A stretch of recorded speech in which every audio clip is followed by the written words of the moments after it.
자, 그러면 여기는 이 정도로 하고 두 번째 주제도 이제 한번 들어가 보죠. 두 번째 주제는 제가 준비한 거는 이것도 아까 구글 서비스하고 좀 연관이 돼 있는 부분인데 클라우드 서비스입니다. 네. 클라우드. 뭐 몇 번 저희가 소개해 드린 것 같은데 예. 좀 더 얘기를 나눠볼까요? 클라우드 같은 경우에는 뭐 채널 IT에서도 뭐 여러 번 다룬 것 같은데요. 네. 구름이라는 뜻이잖아요. 그래서 네네. 구름처럼 이렇게 그 형태가 없는 존재랄지 아니면 곳곳에 산재해 있는 어떤 그런 걸 이제 의미하는 건데 이제 컴퓨팅 자원이 이제 곳곳에 산재해 있기 때문에 본인은 사실은 이제 컴퓨터를 들고 다니지 않더라도 쉽게 이제 컴퓨터에 액세스해서 원하는 이제 작업을 할 수 있다는 뭐 그런 개념입니다. 네네네네네. 네. 자, 그러면 오늘 클라우드를 선택하신 이유가 있을 거예요. 우리가 여러 번 다뤘지만. 예. 오늘 클라우드 이전만 하더라도 사실 이제 개념적인 부분에서 많이 좀 이야기가 됐었거든요. 근데 실제로 그 아마존이 이제 국내에서도 서비스를 시작하고 그다음에 아까 구글도 이제 그 클라우드 서비스를 좀 강화한다는 얘기를 했었고, 그다음에 삼성 같은 경우에 실제로 이제 스마트폰에다가 이제 드랍박스라는 어떤 클라우드 앱을 이제 설치를 해서 자유롭게 이제 쓸 수 있게 하면서 실제 이제 일반 소비자들이 이렇게 접할 수 있는 기회들이 많아지면서 상용화에 좀 바짝 이렇게 다가간 상황이거든요. 그래서 이제 그런 부분들을 좀 이렇게 소개해 주는 것도 좀 의미가 있을 것 같아가지고 좀 오늘 준비를 했습니다. 네, 그렇다면 국내의 대표적인 클라우드 서비스는 도대체 어떤 것들이 있을까요? 클라우드 서비스는 사실은 이 IT 시장 못지않게 좀 치열하게 좀 시장 경쟁이 벌어지고 있는데요. 통신 사업자, 뭐 KT, SKT뿐만 아니라 아까 얘기한 이제 포털 업체, 전문 업체 뭐 등등 뭐 여러 업체들이 지금 서비스를 하고 있습니다. 그래서 뭐 아이클라우드, T클라우드, 엔드라이브랄지 뭐 여러 부분, 그러니까 PC 환경에서도 즐길 수 있는 서비스가 있고 아니면 모바일 환경에서 즐길 수 있는 서비스가 있고 뭐 등등 해서 여러 좀 서비스가 나오고 있고 대부분이 중요한 게 뭐냐면 대부분 다 무료입니다. 그래서 그냥 PC에서 그냥 다운받아서 프로그램 다운받아서 써도 되고 아니면은 저 스마트폰에서 그냥 앱 다운받아가지고 그냥 자유롭게 쓰시면 됩니다. 그러면은 사실 이제 노트북이랄지 USB 뭐 외장 하드 뭐 이런 거를 이제 들고 다닐 필요가 없는 거죠.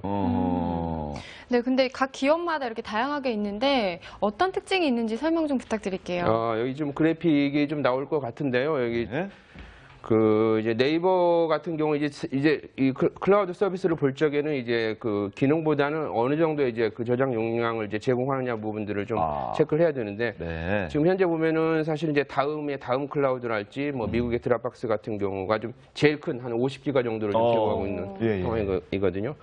그리고 나머지 뭐 SK나 KT나 뭐 이런 부분들도 상당히 좀 높은 수준의 좀 재정 용량을 좀 제공하는 상황입니다. 그래서 한 50기가 정도라면은 사실은 컴퓨터 하드디스크가 한 120, 150기가 정도 되니까 거의 뭐 일반인이 사용하기에는 큰 무리가 없으니까 지금 뭐 한 번쯤 다시 이게 또 무료니까 그냥 편하게 좀 쓸 수 있는 부분이니까요. 한번 사용해보면 좀 좋을 것 같습니다. 네, KT도 유클라우드죠. 끊임없이 그 사업 영역을 확장하고 있는 것 같아요.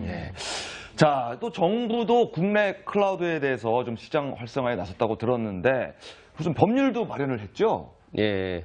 클라우드 서비스가 이게 사실은 굉장히 간편하고 좀 이렇게 편리한 서비스인데 이제 문제 하나는 이제 개인이든 기업이든 이제 갖고 있는 정보를 이제 본인이 모르는 어느 공간에 이제 저장을 해놔야 되니까 이게 혹시나 유출되지 않을까라는 어떤 우려감.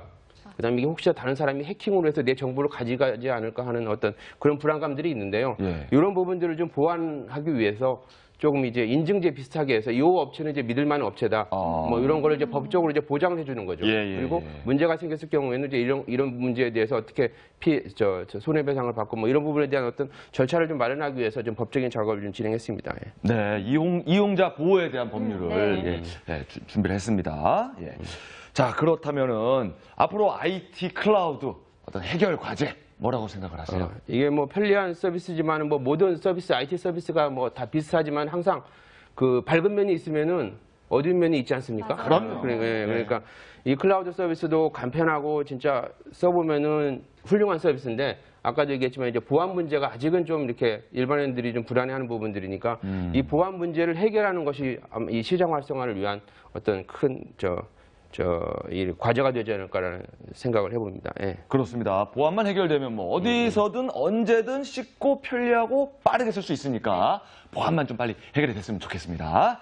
아유, 긴 시간 동안 재미있는 말씀 강병준 기자님 감사드려요. 네, 감사합니다. 고맙습니다. 네, 수고하셨습니다.